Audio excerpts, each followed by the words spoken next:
So I just had a question because you talk a lot about like protecting and securing our southern borders. But as the granddaughter of immigrants, I think that we get into a lot of complicated disputes with the idea that immigrants are criminals or drug dealers and things like that. So I just want to hear what your opinion is on those expectations or those what do you call it? Those stereotypes that are put on Hispanic communities, Latino communities, and how they change the way people perceive immigration. Sure. So, thank you for the question. So you said you're the first generation Yes, I student am. or first generation American? I'm a first generation student. Cool, great. Second generation American? Did I hear that right? Or Third generation Cool. American on my mom's side. Great. Second on my dad's. when your grandparents, then, is that right, came Yes. to this country, did they do so through the legal process that was in front of them? So my father got married to my mother, so he's a legal resident of the United States. She's been here her entire life. But did she enter legally? My great, she did. Okay. She's born here. Yeah. Got it. My grandpa on my dad's side entered in illegally. Okay. So I'm not here to like insult your grandpa, right? But Yeah. but we must be very clear that the type of immigration that we support is when you follow our rules and you come on our terms, and that you do not break into a country uninvited and you try to cut. Can I add something to that? The reason why he left, and a lot of people in Mexico do, is because of the political state, especially in the 70s and 80s, when they decided to move. They have a government that isn't supportive of their constituents, and because of drug problems, their only choice was to move. Yeah, I totally sympathize. That's not true. It's never the only choice to commit a crime, and we should not put up with it. And so it is an insult to other immigrants from Vietnam and Laos and Pakistan that have to wait decades in line to morally equivalate people that come in and just break in. Oh, I have an unstable country. Like half of the world's countries are unstable. So look, we just have to be very clear with this, is that if you come into the country uninvited, you have committed a crime and you are a criminal. And we could decide that we're not going to enforce our laws, or we can say that when you are a criminal, you should then be punished for that crime, aka sent back to your country of origin, because you were not invited. And it is an insult, again, to the Poles and to the Czechoslovakians and from the Senegalese and people all across the world that don't have the proximity or the luxury just to waltz into America. You call it a luxury to leave a country that has political tyranny and come into a country with opportunity? Yes, to live in Mexico, to be able to go 100 miles north and break into America. Do you know how many people in Pakistan would kill to be on that border? That's why we bring them in. Well, we shouldn't, right? That's the point. And secondly, do you think that you have a right to immigrate to America? I think that I didn't have a choice. My grandparents made that decision for me. And I'm not trying to attack your grandparents, but no one has a right to go to anybody else's country. You are invited. It is a privilege, not a right, to come into America. So it's a privilege to live a life that requires you to have clean water, clean food, clean air. Yes, of course it is. And you have to fight for that? Yes, it is not. But we didn't? Hold on a sec. Well, Born here, hold we on a didn't second. fight for that? Well, my ancestors did fight for that, actually, and I'm a very thankful recipient of many generations of Americans that fought for the greatest nation ever By to exist. doing what? Coming here? Well, Illegally? Borders are not merely lines on a map. They represent the sovereign right to protect a nation's security, justice, and stability. When one chooses to enter illegally, they disregard the laws and belittle the sacrifices of those who have, with patience and respect, followed the rules to build a future in this land. Illegal entry is not just a violation of regulations, it is a slap in the face to those who value the integrity and fairness of the system. Allowing uncontrolled immigration is tantamount to dismantling the fundamental principle of equality before the law. Those who have waited for years, faced hardships, and followed the processes deserve more than to be overlooked in favor of those seeking shortcuts. The sovereignty and security of a nation depend on the firmness of its laws and the citizens' resolve to uphold them. Accepting that anyone can cross without consequences is abandoning the duty to safeguard the future and well-being of all. Wait, what did my ancestors do? Came here They illegally. came over here in 1620, fought in the Revolutionary War, fought in the Civil War, fought in World So War I. because my grandpa fought in World didn't War come here in II. 1620, it gives him no right to have a good no, life? he can fill out paperwork and wait in line like the Okay. rest of the world, and then we can see whether or not it's in our best interest to allow him to come in. And so we have to weigh costs and benefits. Do you think that the American government should first have an obligation to citizens before foreigners?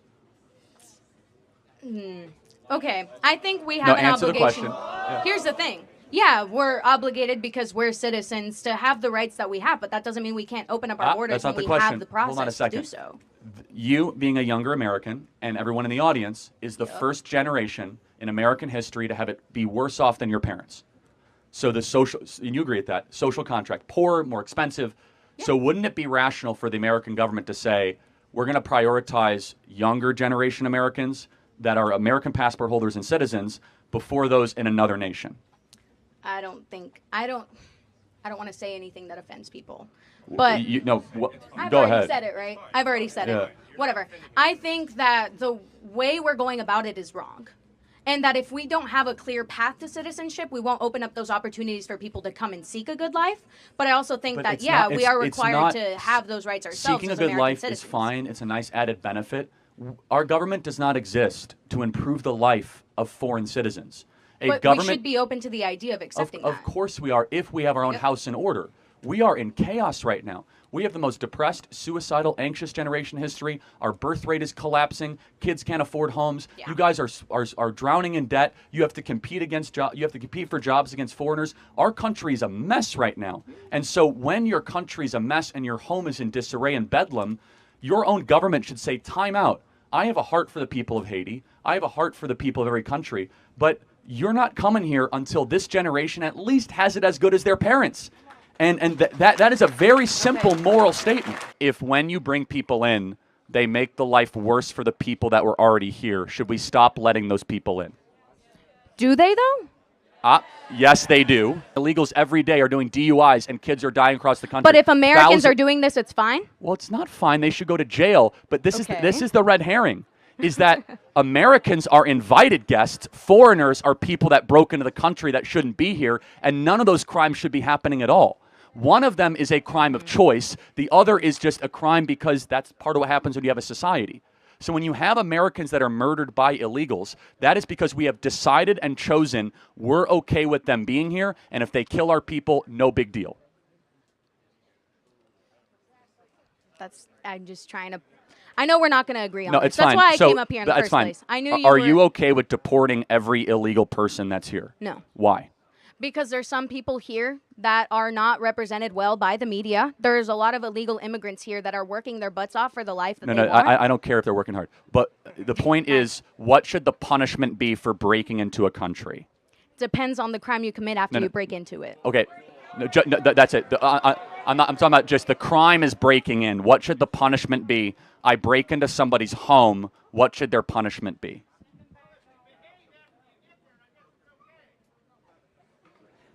Can you repeat that? Oh, so if you behave after you get here, that's fine. So to play that out, if someone comes into your dorm room uninvited and they do the dishes and laundry, they can stay? If I'm not going to do my own dishes, heck yeah.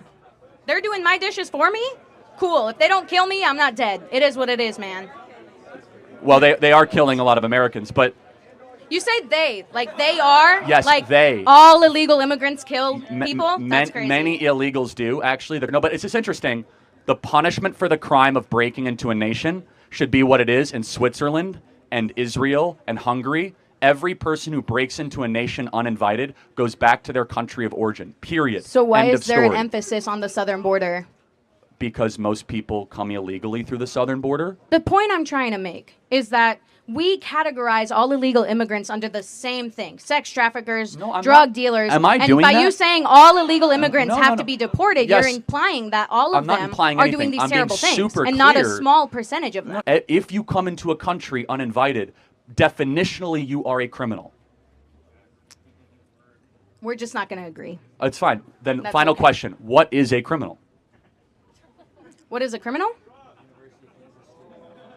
No. What is it? Would you agree with the definition that a criminal is someone who breaks the law? Here's where I'm thinking. Here's the thing. I know how he's going to turn it, and I don't fully agree. It's not a matter of turning it. It's a very ABC sequence. If they're not criminals, then tell me what a criminal is. And a criminal is obviously someone who breaks the law. Someone who comes across the southern border broke federal law, therefore they are a criminal. Okay, then we can just disagree. Hi. Crossing a border illegally is not merely an act of disobedience. It is a direct blow to the respect for the law and an affront to those who have taken the legal path to build a future. Borders are not just lines on a map. They are the embodiment of a nation's sovereign right to protect its security and stability. Ignoring those borders is to disregard the rules that sustain a society and to undermine the sacrifice of those who have patiently waited to earn a legitimate place. Allowing someone to enter without consequences is a betrayal of the principle of equality before the law. Those who have spent years facing challenges to meet the requirements deserve respect and recognition, not to be pushed aside by those seeking shortcuts. A nation's integrity depends on the firmness of its laws and the resolve of its citizens to uphold them. A society that chooses to ignore its own rules loses its way and exposes itself to chaos. It is not about denying help to those in need, but about recognizing that opening the doors without control has a cost for internal stability. The nation faces challenges, a younger generation burdened with debt, unfair job competition, and a deep sense of insecurity. How can one aspire to be a land of opportunity when its own citizens struggle to find their place? Policies must be responsible and prioritize the well-being of those already within the borders. There is nothing cruel in demanding that the laws and processes that ensure justice be respected. Compassion does not mean being naive or reckless. It is crucial to maintain an order that secures safety and justice for all, even for those patiently awaiting their opportunity. A society that protects its laws is a society that protects itself, its future, and the hope of those who wish to contribute honestly. Hi. My name's Erin. I'm a really big fan, and I'm really excited to see both of you. I'm a little stressed because I feel like I could ask about, gun violence. I could ask about anti-Semitism on campus. But I feel like with an opportunity like this, I would really appreciate some personal advice. I'm here at the University of Pittsburgh as a social work major, and I'm really passionate about it. I really just want to get your advice moving forward for myself. There's some obvious things I think you can think that would conflict for me as an aspiring social worker. What would conflict? I don't know how to say it properly. I think I can help. The social work industry is very much about a perspective generally of that people in poverty are there permanently and not trying to break people out of poverty into the middle class or higher levels. Right. They view poverty not as a series of choices, but as a station in life that is immovable largely. Right. Is that fair to say? That is fair to say. That's why my personal focus is on the children in underprivileged communities, because I personally feel like they don't choose to be put in that position. But I'm having a little bit of a difficult time empathizing with the older generation of underprivileged, and not in every community, but I don't know how to not sound bad. I know you are great at not sounding bad when you say stuff, but I don't want to say something that'll get me in trouble. Well, here's one way to look at it. And Charlie, that was helpful, actually. The Great Society from Lyndon Johnson. It was a series of policies that were designed to help underprivileged communities. Right. They hurt the very people they were supposed to help. How? Well, the reality is it created dependence on government. So you have a lot of single mothers, for example, that are paid more money not to have a man in the house than to have a man in the house because of the way the math of these aid programs work. What do you mean? Well, often the way the math of the aid is calculated is if you have an earning husband in the household, that actually causes you to disqualify for forms of federal aid that were designed to help you. Right. But actually, the best way to get kids in your own household ahead is in a two-parent household, because if you're raised in a two-parent household, you're less likely to end up in jail, less likely to end up in poverty, more likely to graduate from high school. So one of the ways that, if you're asking for advice, I would say for the people around you, even who might lean left, you can recognize their intentions come from a good place. Absolutely. But the policies of their leaders have actually betrayed the very people they were supposed to help. And you can let them know, because I believe this is genuinely true. Not just the Republican Party, but our conservative movement. We care about lifting people up from poverty. We just care about actually doing it rather than talking about it. That's what I would say. The other thing I'll say is that we as conservatives believe that if you're in poverty, it's largely because of values, not because of lack of stuff. Like what values? Not saving money. Spending all of your money in your paycheck as you get it, for example. Abandoning your spouse after impregnating them. Not spending all of your money on alcohol and drugs and instead opening a 401k. So values are the number one predictor of entering the middle class.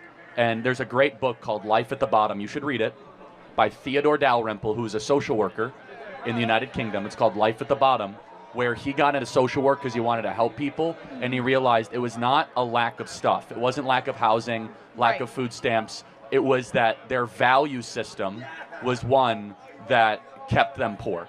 So yeah, really quick, then I want to get to the next question. I'm just struggling because in all of my social work classes right now, they're talking about all of those things. And they're wrong. So what do I do? I'm trying to learn about what I want to do. I think you need to stay in social work because you're called to do it, but there's an amazing amount of literature from Thomas Sowell to Shelby Steele to Theodore Dalrymple that get down to actual root causes of poverty, which is not lack of stuff, but is worldview. And I think that'd be super helpful. The real issue of poverty cannot be solved solely through welfare measures. It requires a profound shift in the mindset and values of those facing it. Dependence on policies that do not promote self-sufficiency perpetuates a cycle of stagnation, preventing individuals from taking control of their lives and building a better future. Talking about values is not insensitive, it's recognizing that fostering responsibility and determination is the path to a dignified and purposeful life. Moreover, placing emphasis on family and education as fundamental pillars is crucial. It's not just about providing resources, but creating an environment where the importance of effort, discipline, and responsibility is taught. Policies that overlook these aspects fail to achieve their goal because without a solid structure, opportunities are wasted. It is time for social work to focus on empowering individuals rather than keeping them trapped in a system of dependence. Hello, Charlie. Hello. My name's Adam. So I want to ask you, what do you think about veganism? Not vegetarianism. I am not a fan of veganism, but you have a right to be vegan, obviously. So let me clarify. Yeah. You on abortion, you support pretty much banning abortion in most situations. Yes, but humans are not rabbits. Yes, so and humans are not deer and humans are not cows. Okay, so I want to ask you, do you think it's a little bit hypocritical that you oppose abortion, but you also oppose veganism? Most animals, most adult like cows, pigs, chickens, they're more intelligent than fetuses and little children, small infants. I can't believe I have to answer this. Can I answer? Yeah. So how come you're saying that? Can I answer? Okay. Yes. Yeah. Go ahead. Okay. If you leave a cow for 5 years, will the cow ever be able to talk? No. If you leave a fetus for 5 years, will the fetus be able to talk? Yeah. Okay. Sure, so then which one has reason and a soul and can make sense of the natural world, aka an elevated being worthy of protection? But that's a cow or a human being? That's not a good argument. That's like saying mute humans that are born that are without the ability to speak can't have rights. It's not just about speaking, it's about reason. It's about having a soul. It's about being not an animal. What is a human being to you? A human being is someone who has personality, and someone who can speak, and if you mean like biologically, like someone of... No, just give me a definition of, you have a dog and a human being. How do you know which is which? A human being can walk and talk and well, yeah. A dog can walk. Yeah, but I can't walk and talk, sure. Here's the difference. A human being can tell you the difference between right and wrong. An animal can only tell you the difference between pleasure and pain. Yeah, but animals still suffer like human fetuses do. But again, the moral worth of a human being is objectively different because we are able to make moral contentions, not just contentions based on how we feel. Animals can only feel. They cannot reason. Yeah, but that's... And therefore, we should be treated different morally. Now, from a typical Western religious view, we have souls as human beings, and animals do not. And as a soul, I mean not just in the religious sense, but I also mean that there is a part of you that is not just your 5 senses, right? Okay, sure, well... So for example, if you think you're only your 5 senses, which one of your 5 senses is telling you that? Well, I don't know what you mean by 5 senses. You mean my brain? Well, your 5 senses: sight, smell, taste, feel, hear. 5 senses. So an animal only has 5 senses. It does not have an ability to withdraw itself from its 5th sense. Right? Yeah, but how do you believe that it's okay to kill an animal when it's not okay to kill a child? You defend a child more. Some children die. Some children never make it out of the womb. Well, because human beings are human.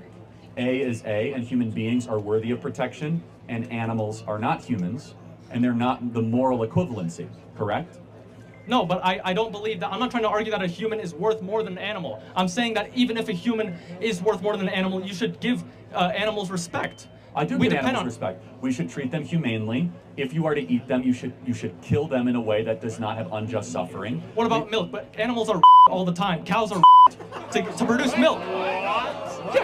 Yeah, to produce milk, a cow has to be impregnated, and it's not like these farmers are waiting for the animal to get pregnant naturally. They have to be forcibly inseminated, which is a form of. I actually think it's a great thing that we have dairy. Okay, but I don't think that that drinking milk in and of itself is bad. But saying that animals can be is okay, that's beyond me. That you think that cows are being? I got to be honest. Yes. I've been doing this for 12 years. I've never heard that before. Yes, but they are because they're not referred to as being. They're said to be forcibly inseminated. How come that's okay, but keeping a small child is not? I would not. Yeah. Welcome to Boulder. I don't support anyone. I don't support human beings. I wouldn't call extracting milk from a cow the same as what happens if a woman is by some savage. I'm not talking about extracting milk. I'm talking about when you inseminate a cow to get it pregnant so it can produce milk. Okay. Yes. Yeah, not that worried about that. Why not? Do you not think their suffering is worth anything? I think their suffering's fine. Again, they're not human beings, and whatever allows the human being to flourish is what we should be concerned about. And I think it's a good thing that human beings are able to have meat, beef, and dairy, and so. Okay, but I appreciate your I appreciate your exactly. Yeah, how many did the cows build the railroads? Like, I mean. No, but you still have to treat them with respect. Kids don't build railroads, do they? Yeah, but they grow up to adults. Yes, cows hit a plateau. I can't believe I have to explain this. Cows eventually plateau in their ability to reason. I'm not talking about a plateau in ability. I'm talking about suffering at that moment. Right. Is it okay if you know a kid is never going to grow to adulthood, like if you had like a crystal ball or something, is that okay to kill them and rape them then? No, of course not, because it's still a human being with a soul and a cow is not. But I just want to make sure we are consistent, just so we're consistent. Do you believe that we should limit the unjust suffering of insects? Well, and I don't believe that. I don't believe in intentionally killing insects either.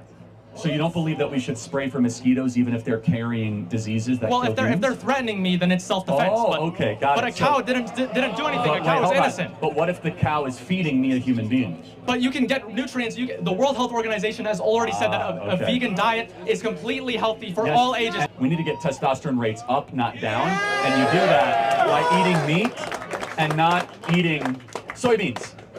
No, but you can get all of your protein. You can get nutrients all from a plant-based diet. Okay. Yes, you can. Look it up. Let me just say one final thing. Do you consider yourself a liberal or? I can. Well, it depends on the issue, but like say abortion, like I'd say I'm moderate. Okay, so because you believe in pro-life. human choice. Yeah. Well, generally, like I don't believe in my body, my choice. Generally speaking, but it depends. Okay. Depends on each individual. Can I have the right to eat a steak? You have the right to eat a steak? No, because that involves the suffering of an animal, of an innocent life. And the American left wonders why they're losing young men. Thank you, my friend. I appreciate it very much. Thank you. No, but okay. Human beings possess a unique capacity to reason, distinguish between right and wrong, and develop a moral conscience that goes beyond mere impulses and sensations. This ability grants intrinsic and superior value to human life compared to animals. While animals deserve respect and fair treatment, there is a fundamental difference that cannot be ignored. Humans possess the capacity for self-reflection and an awareness of their existence. It is precisely this distinction that defines why it is considered morally appropriate to protect human life with special emphasis. Equating humans with animals not only distorts biological reality, but also overlooks the crucial difference in humans' ability to make moral judgments, create culture, and consciously and meaningfully transform their environment. This in no way implies that animals should be treated with indifference or cruelty. Humanity has a responsibility to be compassionate and considerate in its treatment of all forms of life, acknowledging suffering and minimizing it as much as possible. However, there must be a clear and well-founded focus on human well-being, ensuring that the treatment of animals does not compromise the fundamental and superior value of human life. Ultimately, protecting human life is not just about physical preservation. It is about recognizing and valuing the dignity and potential of each individual to transcend and contribute to society. Human life possesses an ethical and spiritual dimension that cannot be ignored, and this justifies a moral distinction in how we treat humans compared to animals.